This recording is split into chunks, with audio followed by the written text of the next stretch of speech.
Hello and welcome back to our new video, and in this video I'll show you how to check Roblox clothing ID for custom schemes.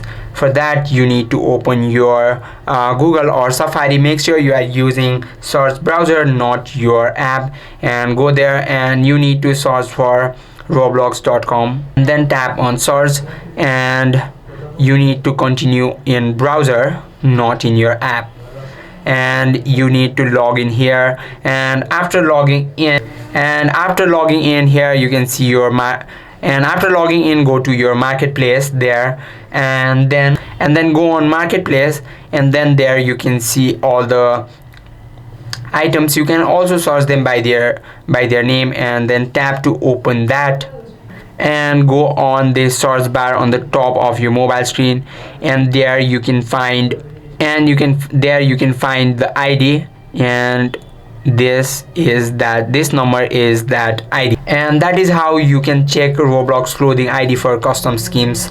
And I hope this video helped you out. If you have any questions or queries, just let me know in the comment section. Thank you for watching.